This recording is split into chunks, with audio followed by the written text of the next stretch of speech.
texto que foi lido. 2 Samuel 4 diz: E Jonatas, filho de Saul, tinha um filho aleijado de ambos os pés. Era da idade de 5 anos. Ele tinha 5 anos quando notícias novas chegaram e vieram de Jezreel. A sua ama tomou no braço e fugiu. Sucedeu que, apressando-se ela para fugir, ele caiu dos seus braços e aí que se deu a sua deficiência. Ele ficou coxo. O seu nome era Mefibosete. E nesse momento eu gostaria de falar com os irmãos acerca do Deus das oportunidades. E gostaria de orar nesse momento. Pai querido, Pai santo, nós glorificamos o teu santo nome, Senhor. Porque o Senhor é o Deus das oportunidades e a tua palavra diz que o Senhor é o Pai das luzes e que em ti não há mudança e nem sombra de variação. Então o Senhor é o que foi, o que é e sempre será esse nosso Deus, o que nos cede às oportunidades a todos os momentos. Por isso eu quero te agradecer pela oportunidade de estar mais uma vez aqui nesta casa para glorificar o teu santo nome, em nome de Cristo Jesus. Então, irmãos, o Deus das oportunidades. Por vezes,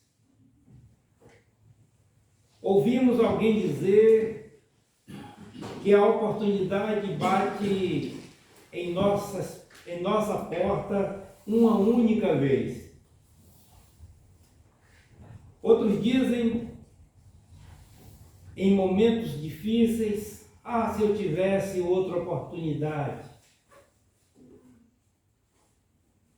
Mas eu quero dizer que hoje Deus nos dá esta oportunidade de estarmos em sua presença, de podermos juntos desfrutar desta palavra e ter participado deste louvor e adoração ao seu nome. Mas cabe nesse ponto dizer que por mais apuro que possamos estar, haverá sempre uma oportunidade dada por Deus, e é por isso que eu gostaria de falar aos irmãos do Deus das oportunidades baseado nesse texto. Em 2 Samuel 9, de 1 a 9. A vida deste homem aqui, Mefibosete, tinha tudo para dar errado. A vida deste menino tinha tudo para dar errado. Mefibosete tinha tudo para dar errado. Pois ele vem acumulando trauma desde os 5 anos, que lemos aqui.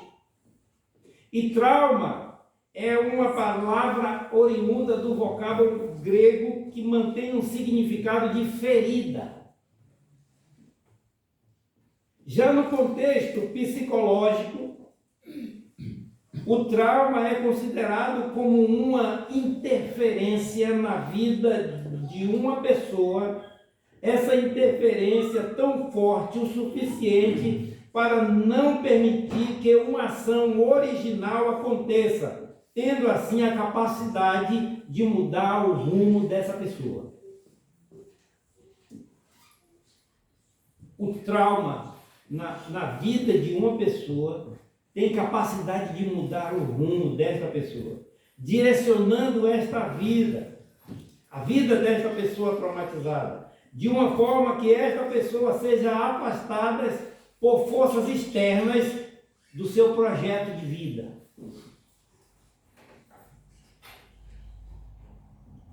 A Bíblia narra aqui em 2 Samuel a história de um homem que se chamava Mefibosete, filho de Jonas, filho de Saul. Este menino era um príncipe. Ele era de descendência real. Mas que quando criança, acometido por esse acidente que nós acabamos de ler, Esse acidente aconteceu com uma interferência tão forte que começa a mudar a história deste menino que era príncipe. Mudar o seu projeto de vida. Tudo aquilo que o seu pai havia sonhado e planeado para ele havia mudado. A queda havia feito isso mudar. As forças externas do trauma havia inserido na vida deste menino uma mudança brusca. Mefibosete é o que podemos chamar de colecionador de traumas. E eu vou dizer alguns para os irmãos, os traumas que ele passou na sua vida.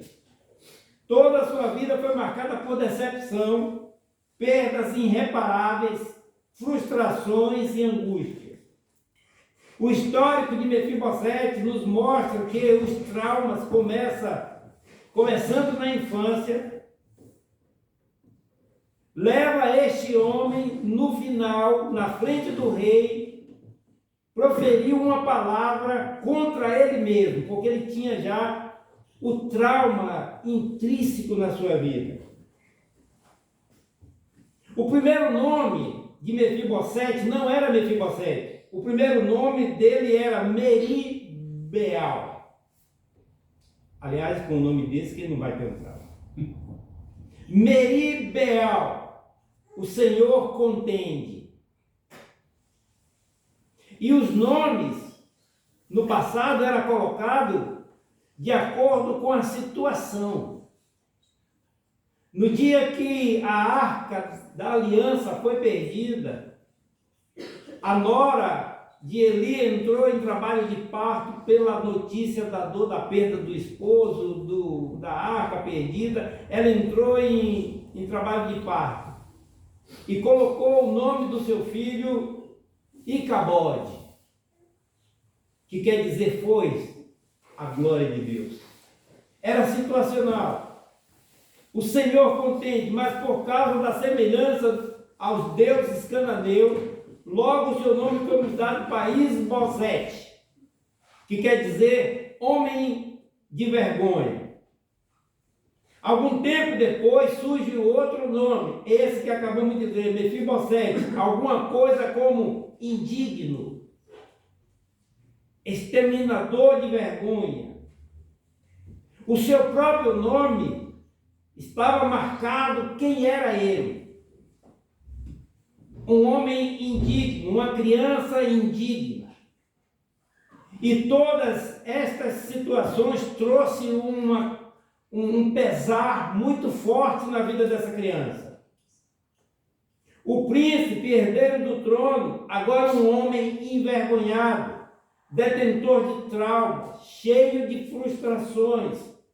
Os traumas na vida de Mefibosete começam com o seu próprio nome. Depois vem, segundo, o trauma físico. E nós lemos como ele adquiriu esse trauma físico. Fugindo, a ama com ele no colo, cai e ele fica sem os dois movimentos das pernas. O trauma físico sofrido por Mefibosete impedia que ele exercesse a posição de guerreiro. Ele cresceu vendo os seus irmãos montar nos seus cavalos. Era aquilo que um príncipe desejava, empunhar sua espada e defender o rei. Mefibosete não conseguia fazer absolutamente nada. Imagine a frustração ao ver os seus irmãos irem à batalha vestidos com as armaduras e ele ficar em casa por não poder nem andar. O trauma físico veio acompanhado de outra notícia bombástica. Imagine alguém chega na porta e diz assim: olha, Mefibosete, ele criança, seu pai morreu, sua mãe morreu, seus irmãos morreram. Como não ficava a vida daquela criança que já estava assim, agora recebendo uma notícia bombástica dessa? Eu lembro que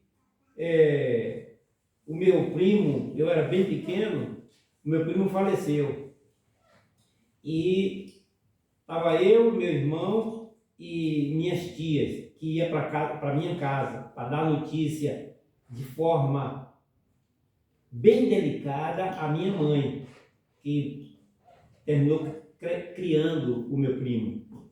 E aí os meus tios estavam como dar essa notícia à minha mãe, que o meu primo Beto, que era filho dela de coração, tinha falecido. E eles estavam indo e comentando, já chegando perto de casa. E eu seguro no braço da minha tia, na mão da minha tia.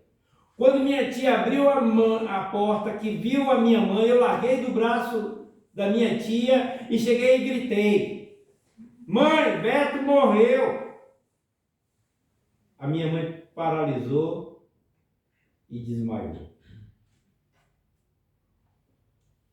Pequeno, sem ter a noção de o que ia acontecer, eu queria apenas dar a notícia, uma boa nova. Eu me tornei o arauto do caos. Mas depois, quando cresci, percebi que o cérebro desmaia, que é para proteger a pessoa que recebeu a notícia, senão o coração não aguentava. Mas alguém chega na casa dele e diz tudo isso. Ele já tinha o seu problema físico. Agora começa a enfrentar um outro trauma, trauma familiar. Pai morto, mãe morta, os irmãos mortos. Talvez não seja os nossos motivos aqui, mas outros motivos poderão nos acarretar peso na consciência, peso na vida emocional e nos trazer a uma situação paralela ao Mefibosete. Nós estamos aqui ouvindo a palavra de Deus. Alguém pode dizer, mas eu já conheço essa palavra, mas em se tratando de palavra de Deus, Ele oferece oportunidades a todos nós de forma diferente. 2 Coríntios 8,15 diz: aquele que muito buscou, não foi demais. Mas o que pouco buscou, também não teve falta. Ou seja, Ele abarca todas as necessidades de uma só vez. Desse terceiro trauma, família, passa agora para o trauma emocional. As dores físicas e familiares causaram a Mefibosete uma dor emocional profunda. Às vezes eu lendo o texto, eu me coloco no lugar dele, a ponto dele mesmo olhar para ele como um cão morto. Um dos maiores ou inferiores tratamentos a uma pessoa era quando se chamava a pessoa de cão morto ou cabeça de cão. Agora imagine a própria pessoa se autodenominando cão morto. Ser chamado de cão morto era dizer: você é um imprestável. Chamar o outro de cão morto é dizer: você é um miserável, você é um sujo. Mas não foi ninguém que disse a ele se autodenominou isso. O trauma emocional deixa, às vezes, a pessoa em baixa, sem vigor, sem desejo de voltar. Trazem enfermidades psicossomáticas. É a porta aberta para a ação do inimigo. É a porta aberta para a ação do maligno. É a porta aberta para a depressão. É a porta aberta para as dores. Dos sentimentos de não ser útil. Abre o desejo até de não mais existir.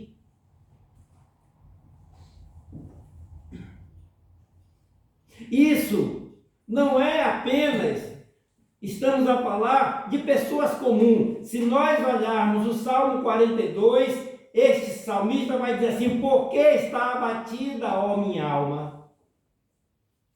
Por que te perturbas dentro de mim?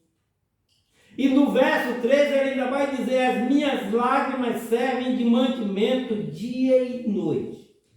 Porquanto me diziam constantemente, apenas diziam a ele constantemente uma frase que abateu ele dessa forma. Sabe qual era a frase que diziam a ele constantemente? Onde está o teu Deus? Porque ele passava numa situação difícil, ele passava numa situação difícil e sou o teu servo. Passava numa situação difícil, eu sou o teu servo. Passava numa situação difícil, dizendo eu sou o teu servo. E as pessoas assim, cadê o teu Deus? E ele dizia, quando eu me lembro disso, de quê? Das perguntas que faziam a ele, cobrando a ele a ação de Deus na vida dele. Isso trouxe a este salmista estes traumas. E ele saiu tão desesperado para procurar a resposta em lugares geográficos. Ele foi no sul do Negueb, lugar semiárido, procurando resposta ali no semiárido. E quando ele chega no semiárido, não vê absolutamente nada, ele apenas vê as corças.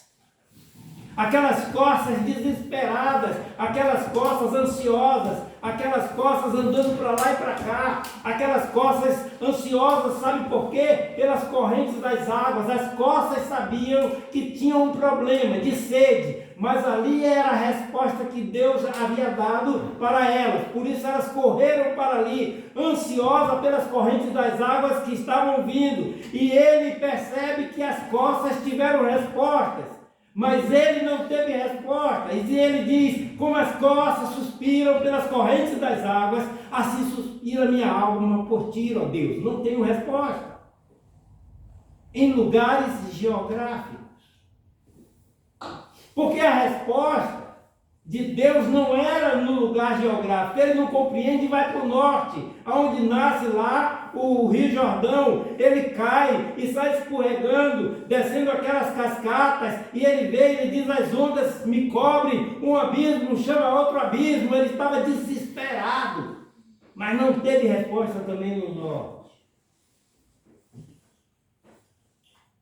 Quando chega no Salmo 46, ele vai dizer o seguinte: Deus é o nosso refúgio. Ele descobre no Salmo 46, porque ele é um salmo só.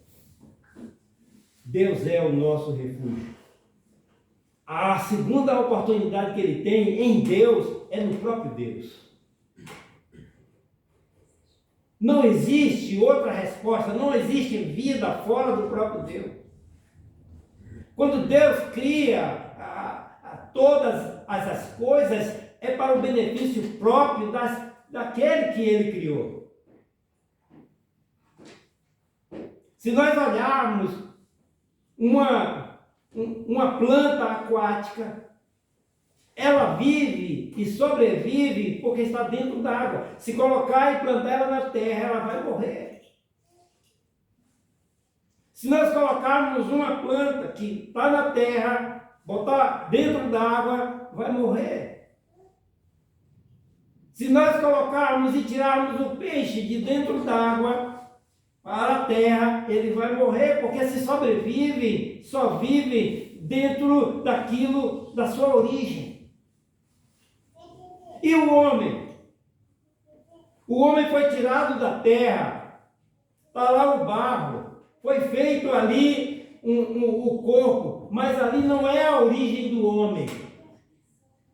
A origem do homem está quando Deus sopra na sua narina o seu corpo de vida e aquele barro, aquele homem se torna novo vivente. Então a origem do homem é em Deus, e o homem, como os peixes que sobrevivem na água, só sobrevive na sua origem. A origem é Deus.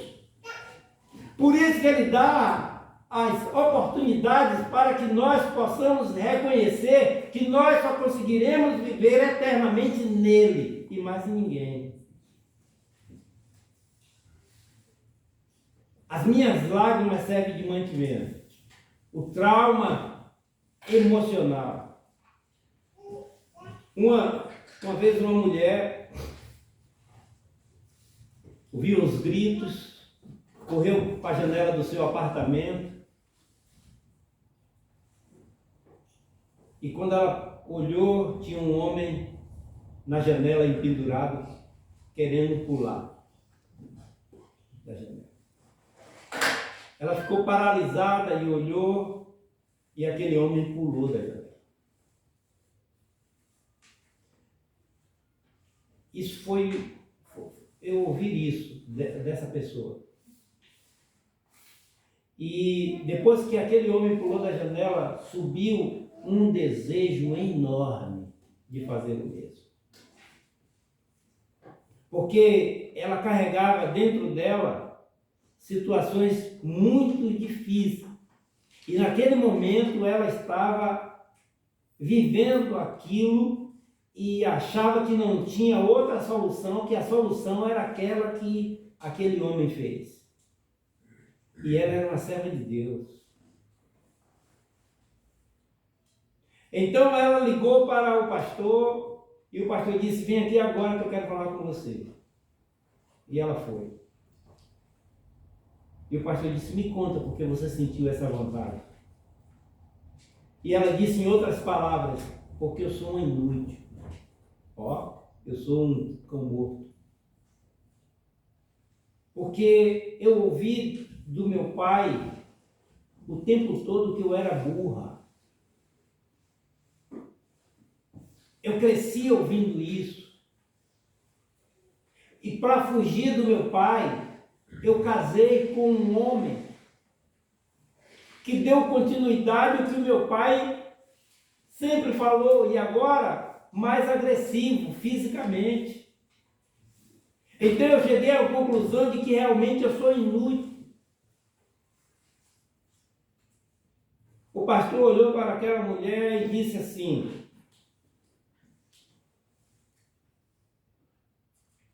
você não é o que as pessoas dizem que você é.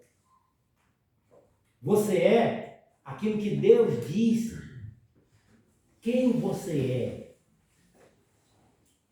E sabe o que Deus diz quem você é? Eu vou abrir aqui a Bíblia, eu vou dizer o que Deus diz para você. E leu para ela a Bíblia e disse para ela, e chegou a uma conclusão na sua vida de que ela é uma lavada, remida no sangue do Cordeiro, que o seu nome está escrito no livro da vida. Então quem dizem que ela é não importa, é como Deus diz quem você é. Aquele momento ela estava tendo uma oportunidade, porque o Deus que nós servimos é o Deus das oportunidades.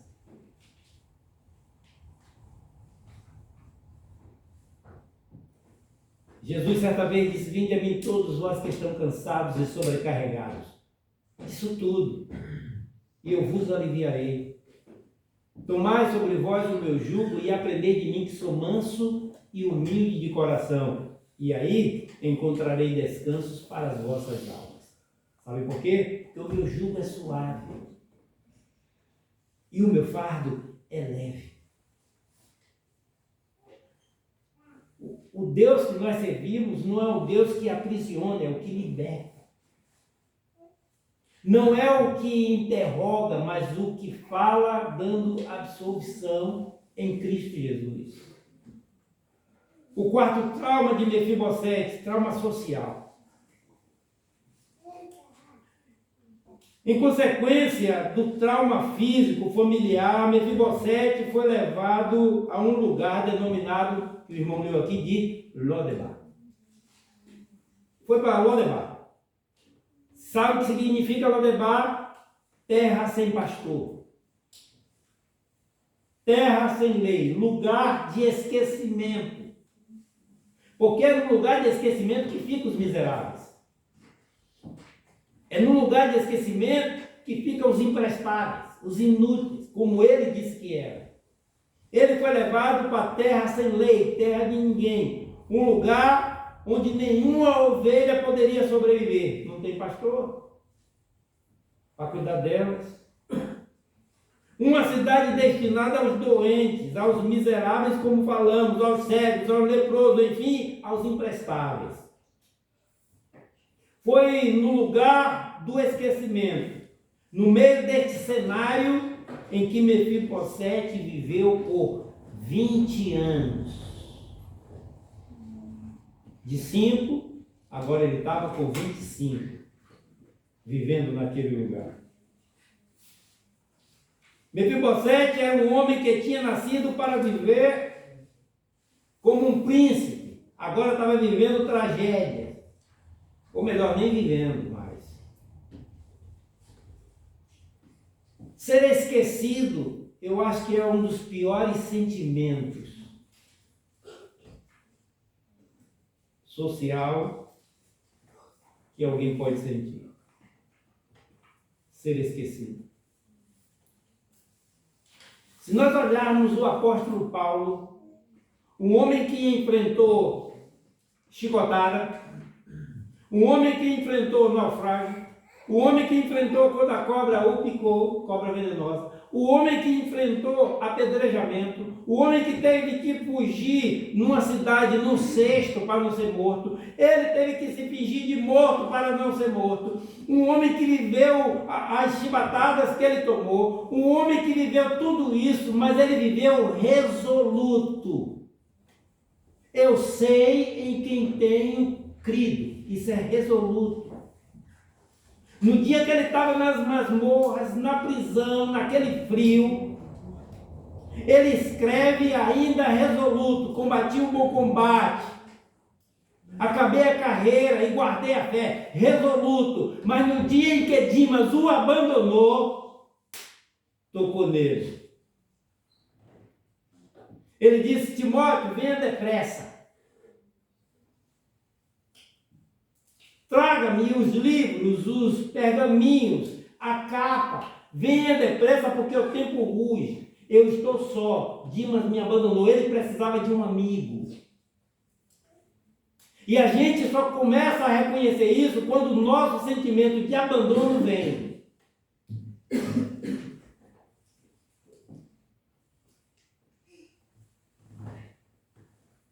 Estava num lugar esquecido. Viveu por 20 anos. Ser esquecido é muito difícil. Mas o próprio Deus disse que não nos esqueceu. O Senhor não esquece de nós. Quando a gente olha em Lucas, que vê a parábola do pastor deixando as 99, vai buscar a que estava esquecida. Aquela que estava esquecida. Um lugar sem pasto, ou seja, em Lodebar. O rei Davi se lembrou dele. Se lembrou da aliança que tinha feito ao pai dele. Não foi nem a ele, foi o pai dele. Jesus se lembra da aliança que fez com você.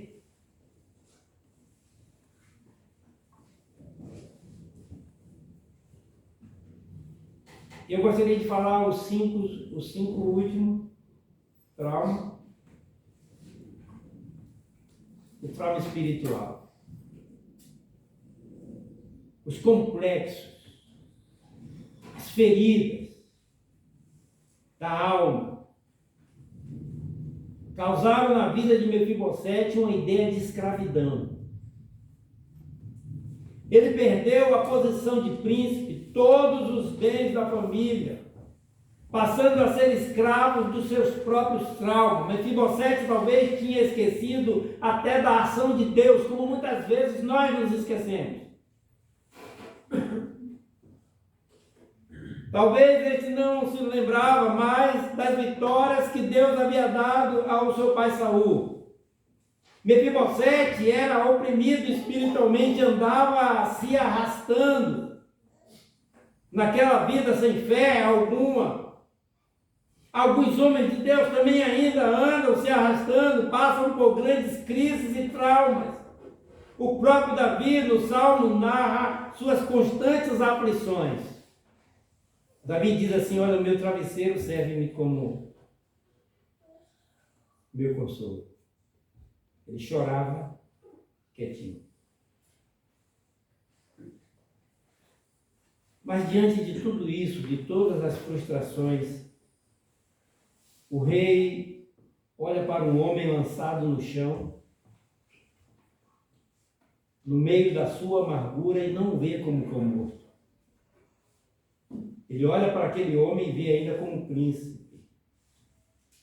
Foi assim que Davi olhou para Mefibosete.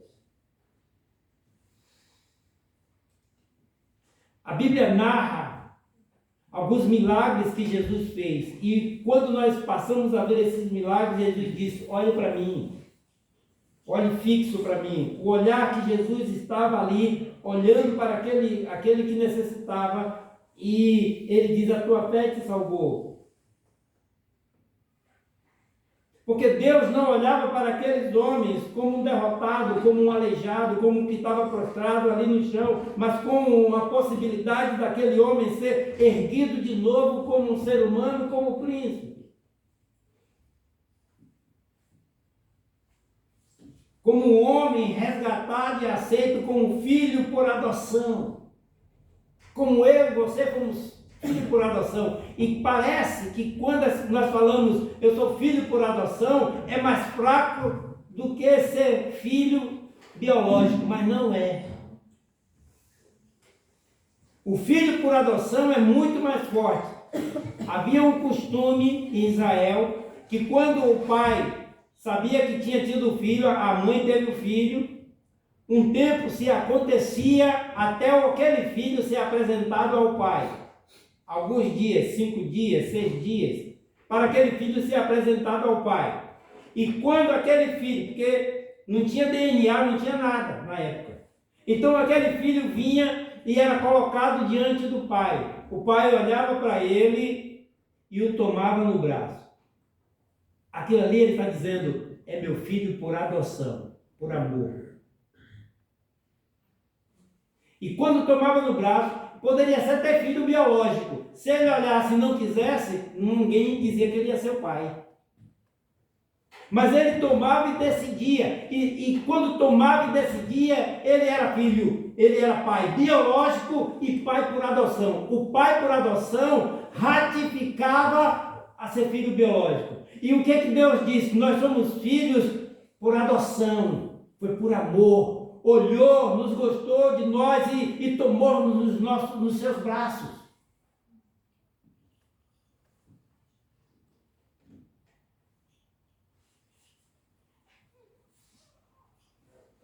A restauração começa em Jerusalém.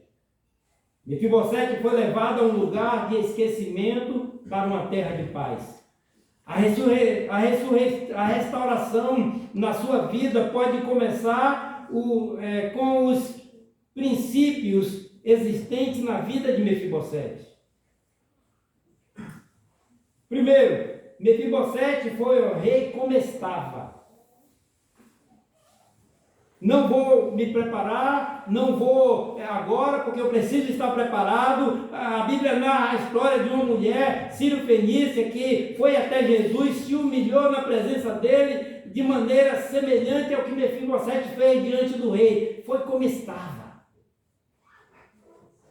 Segundo, Mefibosete reconheceu a sua situação. Para que haja restauração, para que haja aceitação, é necessário reconhecer e confissão e arrependimento.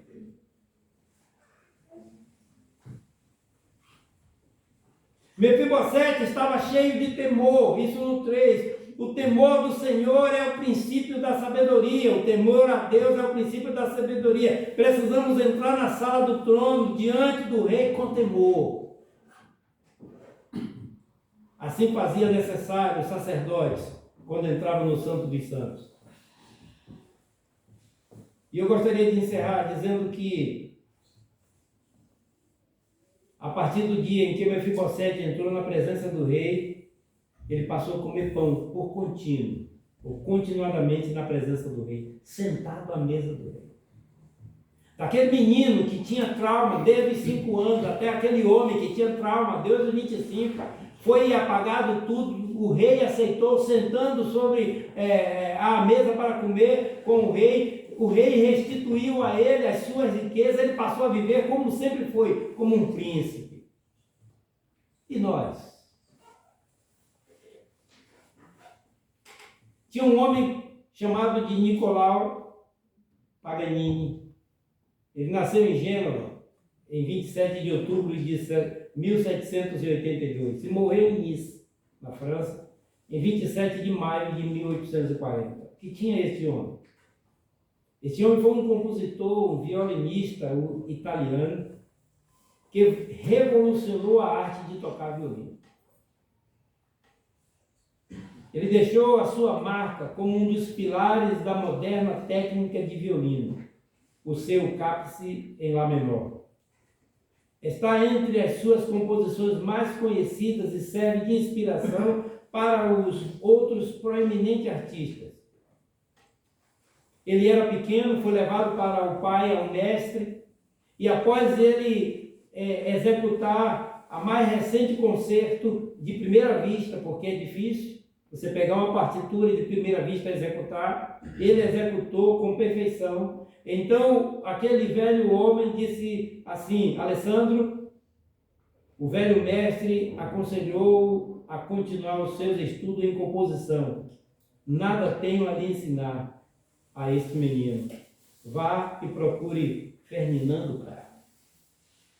Aquele velho mestre percebeu que não tinha nada. E o que tinha de importante na vida deste Paganini? Segundo o que conta é que ele foi fazer um concerto e quando ele começou a tocar para a plateia e a orquestra acompanhá-lo, uma das cordas do violino dele deu problema. E aí, quando deu problema, a plateia parou, a orquestra parou, mas ele continuou tirando aquelas notas, faltando uma corda. É claro que a ilustração para por aqui, mas há quem diga que a segunda corda e a terceira também deram problema. A banda então parou, todos pararam, mas Paganini ainda continuou insistindo em apenas uma corda, colocando as notas que ele conhecia. Nós temos as dificuldades da vida que nos faz partir as cordas. Nós temos as angústias, as coisas menos boas que vêm sobre nós, que dia a dia parte uma corda do nosso violino. Mas como Paganini, nós precisamos continuar. Como Paganini, esta igreja precisa continuar. Como Paganini, que com apenas uma nota só, ele continuava a insistir em tocar. Esta nota está dentro de nós, dada pela oportunidade que Deus nos deu, que é o Espírito Santo do Senhor, e esta corda não quebra. É preciso que esta igreja continue insistindo na pregação do Evangelho. É preciso que esta igreja continue a ensinar esta palavra, a boa palavra. É preciso que esta igreja continue até que venha o Senhor. Mas os irmãos não podem desistir como Paganini. Sabe por quê? Porque nós servimos a um Deus das oportunidades. Ele vai ainda nos dar a oportunidade de certamente estar aqui mais uma vez com os irmãos, eu acho. Mas Deus continue abençoando essa igreja e fazendo com que esta corda, a única que está em nós, que é o Espírito Santo, não vai quebrar. E vamos dar continuidade a esta, até que o Senhor venha. Tá bem? Deus abençoe. Pai querido, obrigado, Senhor, pela tua palavra. E sei, Senhor, que não sou eu, não é a minha voz, até muitas vezes irritante, mas é a tua palavra aos nossos corações. Por isso, Senhor, nós te agradecemos e te pedimos, Senhor, que cada vez mais nos ofereça oportunidades de poder estar caminhando ao teu lado, para a louvor e glória do teu santo nome, em nome de Cristo.